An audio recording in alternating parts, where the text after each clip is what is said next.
Can the Arizona Cardinals go on the road and get a big win in Big D against the Dallas Cowboys? Two teams trending in different directions. The path to victory for the Arizona Cardinals. Plus, does defensive coordinator Vance Joseph does he listen to this podcast? Because he's saying what we were asking for just the other day. We're getting into this full game prediction, including your offensive and defensive players of the game. It's Bo, it's Alex, it's Locked On Cardinals.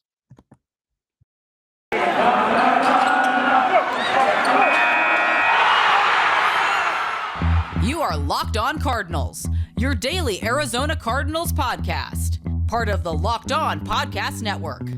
Your team every day.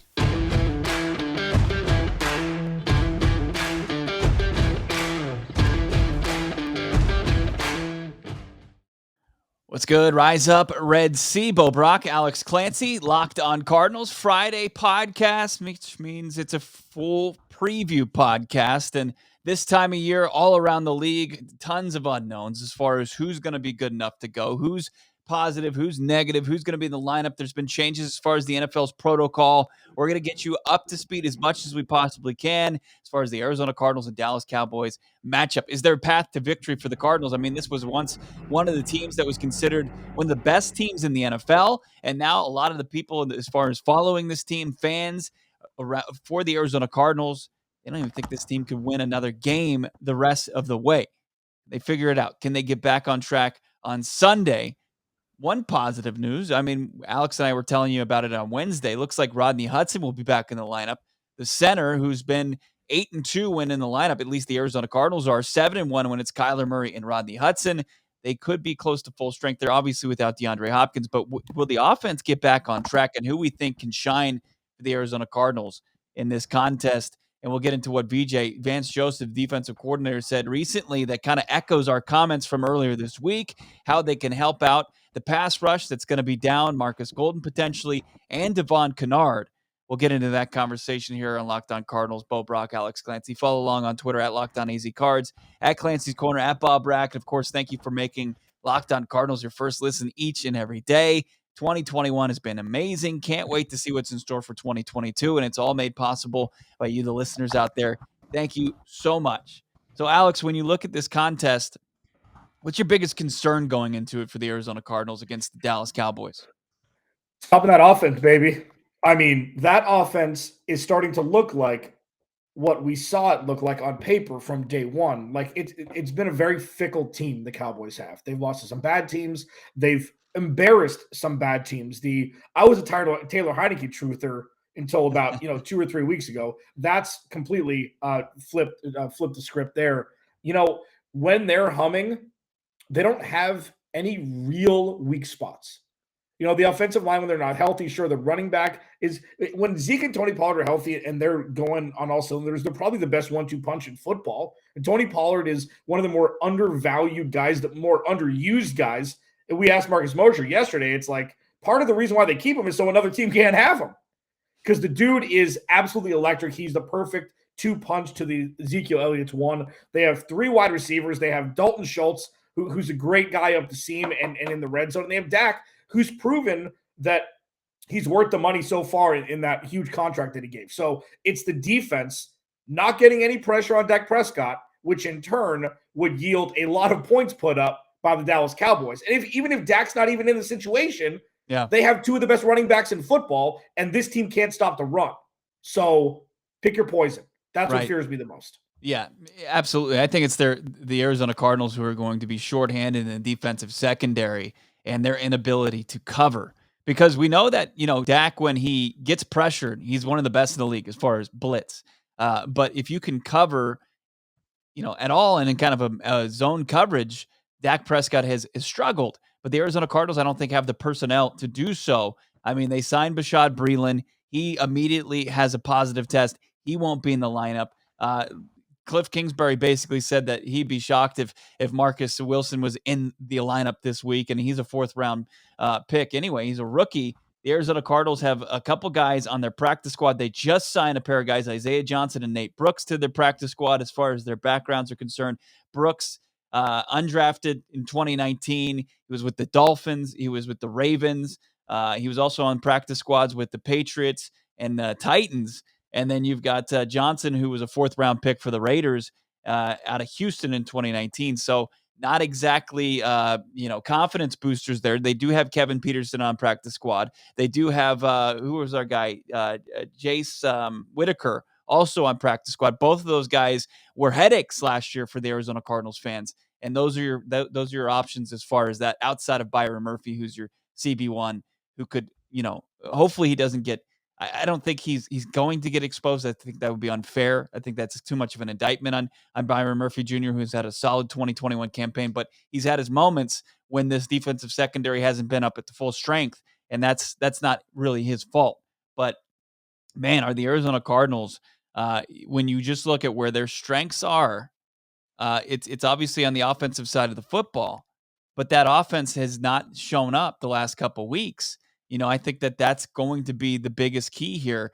Can the Arizona Cardinals get back and play the offensive side of the football? Dallas had like a mini slump a couple weeks ago on the offensive side of the football. Kellen Moore, their offensive play caller, their OC, he was able to make the proper adjustments. He was able to play that game of chess with the NFL, and him and Dak Prescott figured it out. Now, Dak wasn't great. He had pretty pedestrian numbers for the last couple of weeks until the game against Washington. But man, did they figure it out. Arizona Cardinals have to do some of the soul searching of their own and figure it out if they want any chance to hang with this Dallas team on Sunday. There's a lot to unpack, as you mentioned in your diatribe there, rightfully so. Like, if the Cardinals can play the hits, they can beat anybody. We've seen it.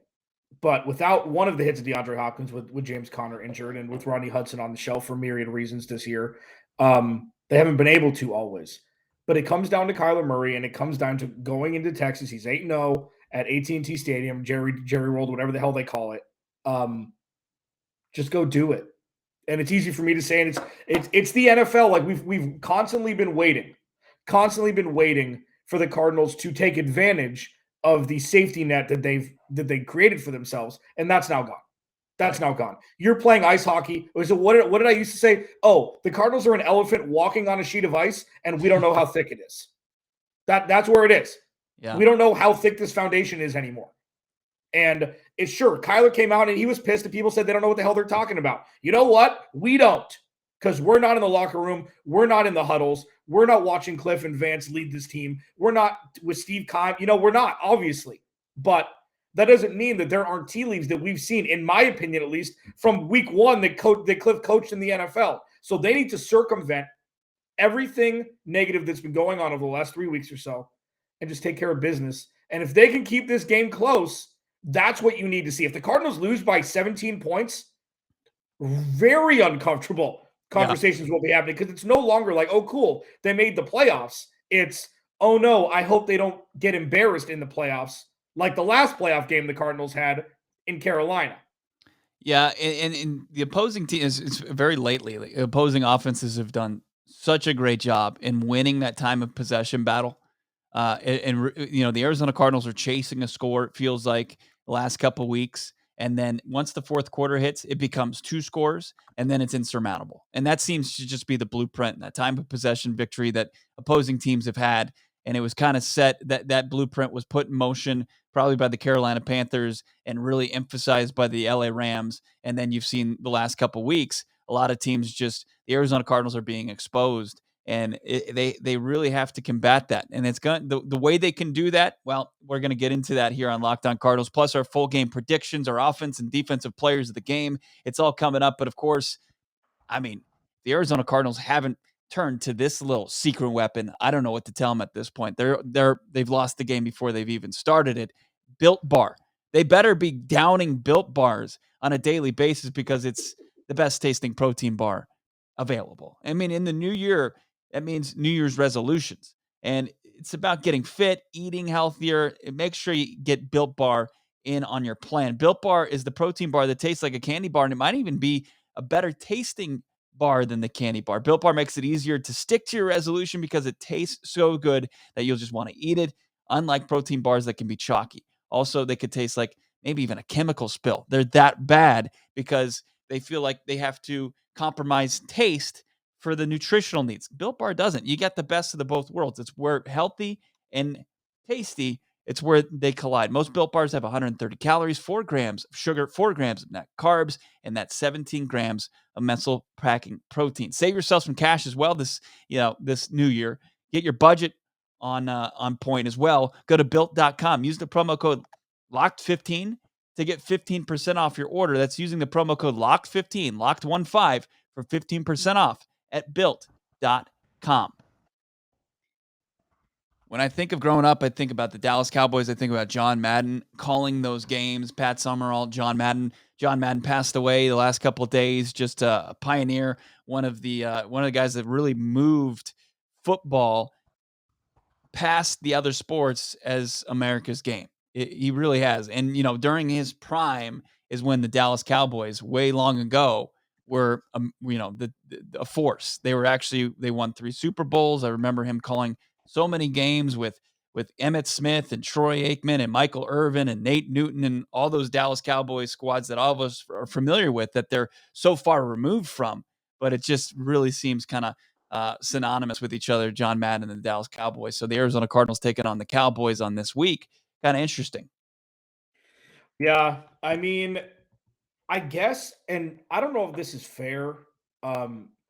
We didn't really it became less about the actual man. People just forgot, John Madden, obviously one of the greatest, if not the greatest ambassador of the game on and off. That goes without saying. It was always, well, who's on the cover? Yeah. It's not who started Sports Illustrated. It's who's on the cover of Sports Illustrated. It's not the name on it because it's such a brand.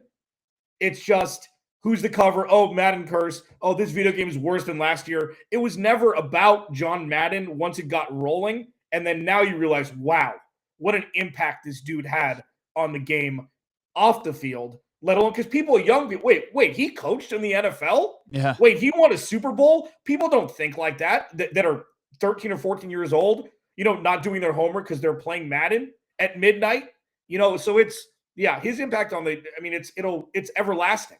And you're right, with the Cowboys, when he did playoff games with Fox, when he did, primetime games with Fox. Yeah. I mean, it's just, well, here's a little bit extra, a little pressure for the Cardinals to show how bright the lights are in Dallas, regardless if they deserve it or not. They deserve it this year. They deserve the bright lights this year. And I think they're in the 2 seed right now, right? As it stands right now, Dallas I believe the Cowboys are in the 2 seed. Yeah. Yes. So many things could change on Sunday forever, positively, negatively for both organizations. It's going to be interesting to see what happens for sure. I mean, you put the tweet out there, and a lot of people responded to it, and it's like, all is not lost. Absolutely not. But as far as taking care of business, that's another conversation. Can the Arizona Cardinals, can they buck this trend? Can they get it back on track? Can they do what's necessary to win this game?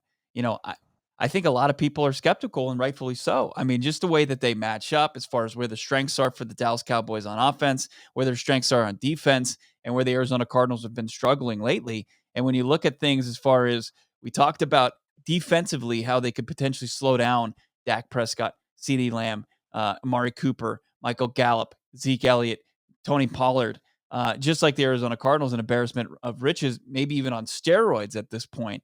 They're certainly playing way better than they were.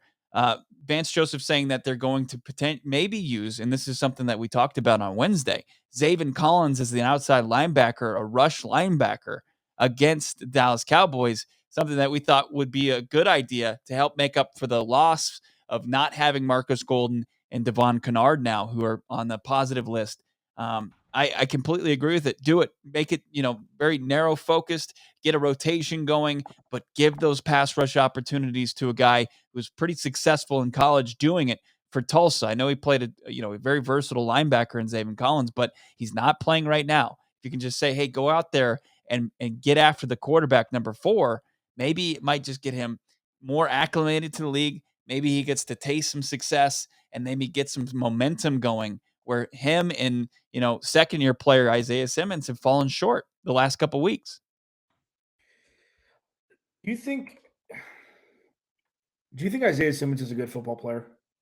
I do. I think I don't know what is happening. I don't know why he's fallen out of favor, but what we saw earlier this season and his skill set and how he can play fast and he can play violent, I don't think that that's available,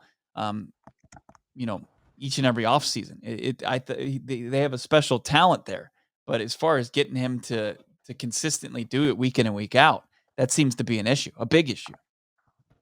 Yeah. I don't know. I can't help but think that the pass breakup towards the tail end of the Indy game, you rush the pass, you get to the passer, you break up a screen pass. I don't know why that's not his job. I don't know why he's not moved to the outside and not Zaven Collins. Zaven Collins is the one that's better in coverage, so I don't understand why he would be the one to move outside when the 6'3", 250-pound, sub 440 guy is going to be stuck inside still. Like, I don't understand what's happening. I just don't get it.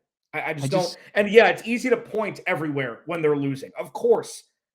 Of course. You want to be rainbows and butterflies right now? There are outlets here that you can go listen to that isn't going to be us. And that's fine. You're not going to get, I'm sorry. Like, it's not human. It's not human nature to be like, oh, you know what? Sugarcoat this, baby. I dare you to. Yeah. I just don't get, they're scrambling now. They're on their heels, Vance, Cliff, etc., to figure out a remedy to get this defensive structure back intact, because they were the best part of this team. Mm-hmm. You called it. They were. We're not going to talk about Cliff right now. They were. And if they're not going to be, it seems like this offense cannot carry this team like we once thought it could. Yeah, I mean, what really you have to ask from the Arizona Cardinals come Sunday is to play a perfect game and to be nearly flawless, have guys step up, either recapture the magic or play above and beyond what we've seen so far. And that's unrealistic. It's possible. I know it happens. That's why we love sports. You know, that's why the cliche any given Sunday happens. Guys for the Detroit Lions were playing out of their minds, guys that we've never even heard of against the Arizona Cardinals a couple weeks ago. They have the ability to do it, but to honestly believe that that's what's going to happen is kind of, it's not, you're not well, if that's what you're saying. You're just drinking the Kool-Aid. But, Isaiah Simmons, we've seen it happen. Get him out there. I think as far as why Zaven Collins would be a guy that would be moved into the outside rush linebacker position would be because Isaiah Simmons he can kind of do both. And he's been better against the run. He hasn't been gobbled up and just taken out. Like once Collins gets blocked, a hat on a hat, he's out. He's pushed out of the play. And it's not effective. It's been giving up bigger plays than they're even used to. So I think that's why Collins has been in the conversation. But if you get Simmons in there too, we've seen him last couple of weeks get pass rush opportunities, continue to do that. But I mean, they're going to have to produce too. It's not like, oh, cool, that's all well and good that they're going to go out there and they're going to get playing opportunities that they've not had the last couple of weeks. They have to produce. Like, they have to have production. And we talk about their lack of depth in the defensive secondary. Like this, it gets back to our talking points before the season began, Alex, where this front seven has to be special, and they're doing it without J.J. Watt. They're doing it without Marcus Golden, or they're going to have to do it without those guys. And the odds of that happening pretty slim, but they could do it. They have the athleticism. They have the ability to do it. It's just executing that, which is way easier said than done. Offensively, I think the pass game has to be there. You look where the strength is on the defense for Dallas, but they give up a ton of yardage. As crazy of a season both Trayvon Diggs and Micah Parsons are having. They've given up a ton of yards to opposing quarterbacks and opposing offenses. Kyler Murray has to be special. He just has to be special. He has to elevate his game, and he has to make people drop their jaw on Sunday when they're watching him and say, "Oh my God, this guy is something else." Yeah, this is exactly what you said before the Carolina game too, or the Indianapolis game. I don't know why I keep saying Carolina. Yeah. It's exactly what you said. And we saw it the first half, and we saw it the one drive in the second half, and that was it. And I don't know if it's play call. I don't know what it is. I know that Rodney Hudson was out. They didn't have their whole defense. Okay, so it's not like it was Darius Leonard versus Rodney Hudson just bum rushing up the A gap every play. That's just not what it was. Yeah. So like every team that the Cardinals have lost to over the last 3 weeks, Rams, Lions, and Colts, were not at full strength. Yeah. So just because the Cardinals were, nobody's at full strength anymore. So that can't be an excuse. He needs to be special. You're right. And you know what? He can be. Whenever we have Stephen Bach on, like his trainer, love having him on. We'll have him on at the end of the year as well. he's seen special in Kyler forever. Mm-hmm. And I don't think Kyler's ever going to lose confidence in himself. They just need to figure it out. Yeah. They just need to figure it out.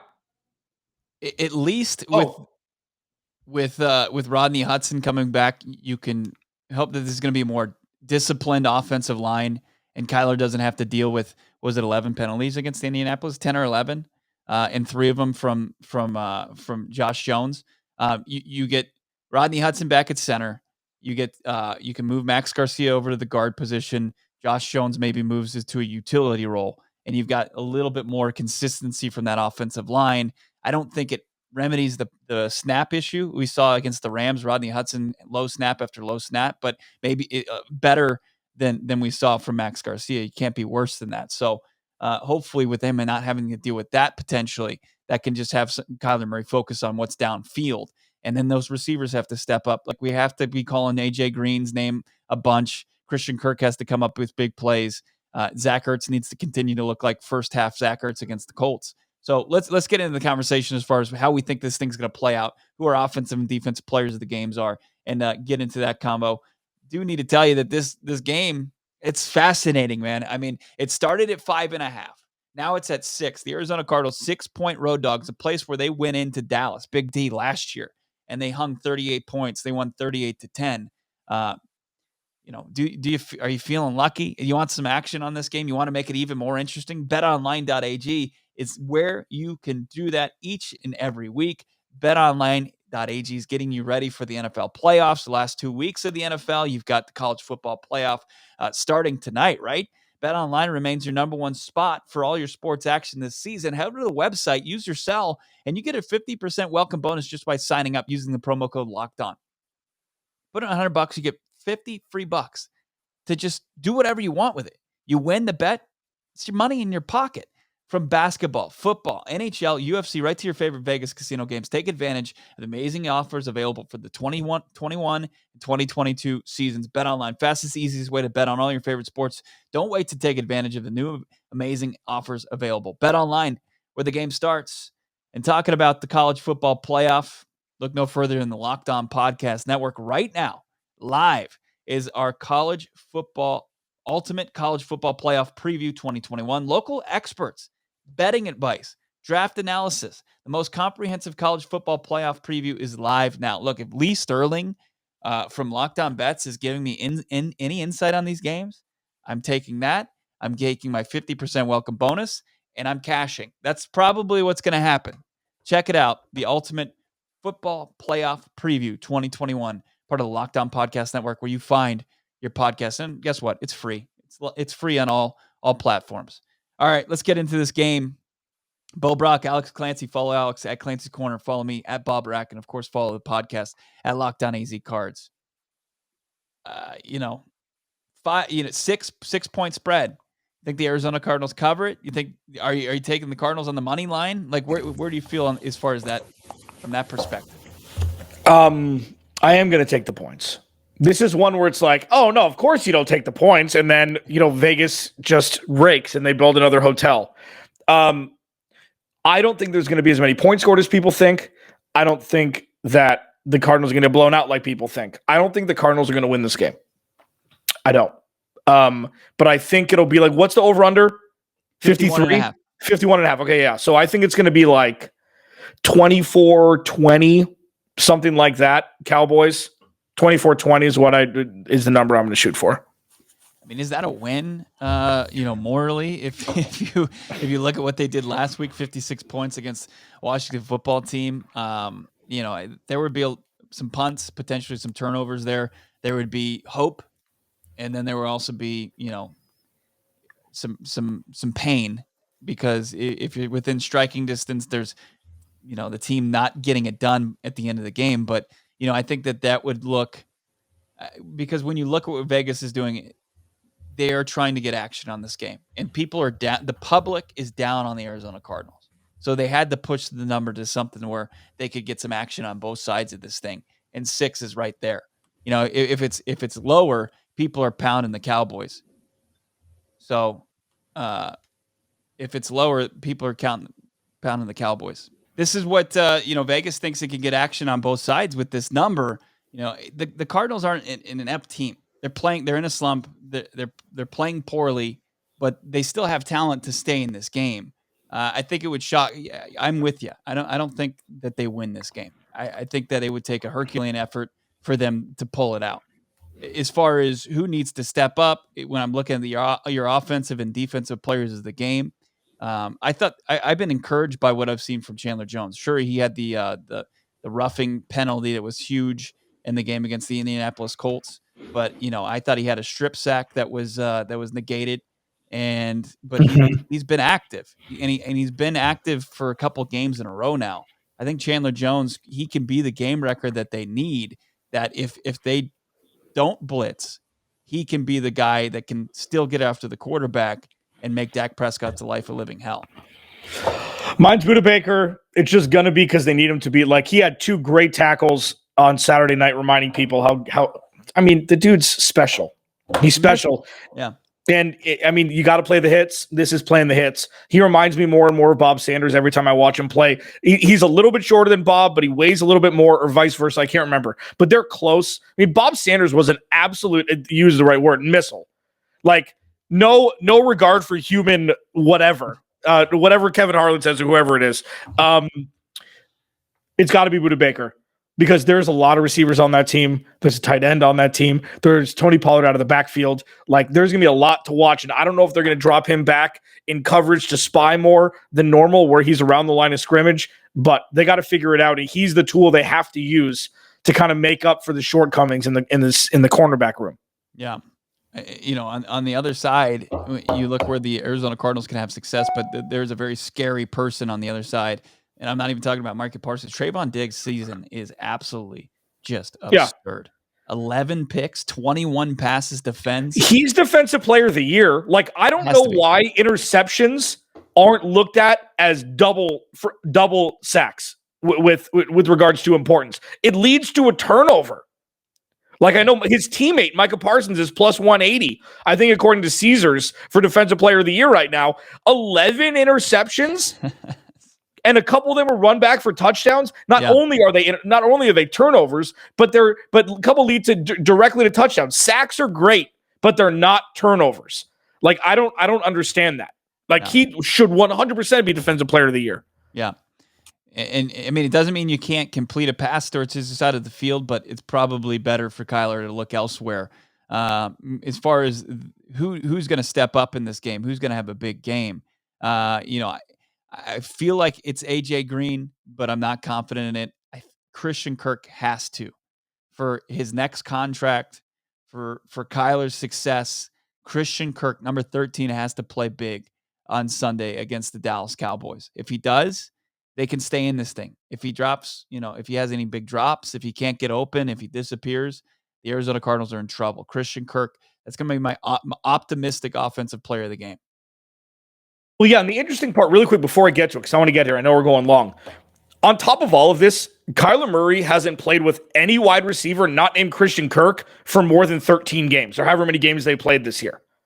So not only is DeAndre Hopkins out, their best receiver, who can pretty much play with any quarterback and just roll in and just play football, AJ Green, 15 games. Rondale Moore, 15 games. And Zach Ertz, less than that. So yes, this is the one where, you know what? You want your contract, you can get it in this game. This game. 8 for 150 and 2 touchdowns, you get a contract.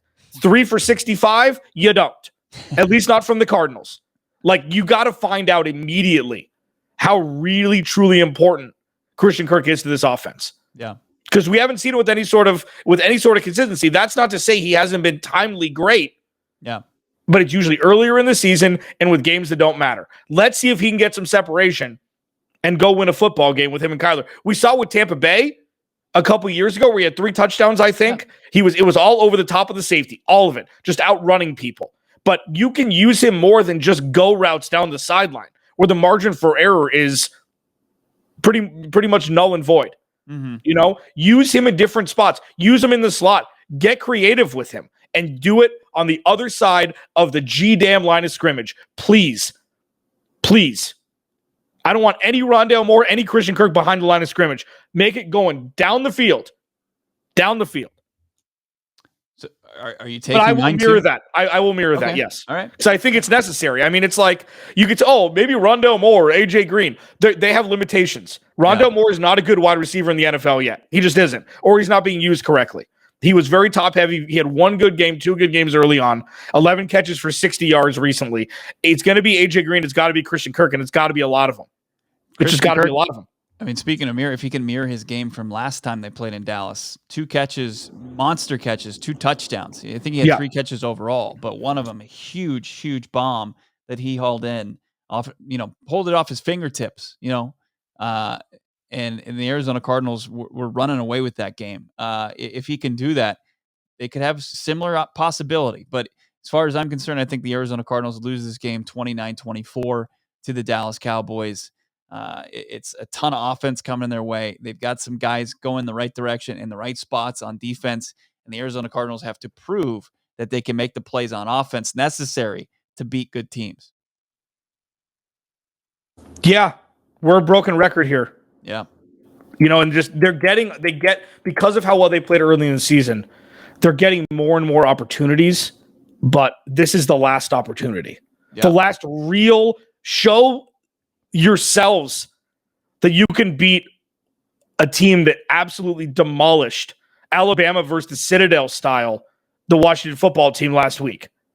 Go out and win a football game. If they win on Sunday, regardless of what the Rams do, if they win on Sunday, they are immediately looked at again as 80% of what they were when they were 7-0. Immediately. Because the Cowboys have the history, the Cardinals don't. It's the uncertainty of, I've trusted the Cowboys for the last 20 years, and they've always fallen short. And the Cowboys are like a brand new tabula rasa employee that you have no idea what their history's like. Mm-hmm. Yeah. So the Cardinals winning on Sunday would be immeasurable for everything. Huge. Everything. It would regain confidence with the entire fan base. It would re-energize everybody. It would give them the boost necessary to finish out the season strong at home against Seattle, and then potentially take a playoff game or 2 in the postseason. That's going to do it for us here on this Friday edition of Locked On Cardinals. Thank you for making us your first listen.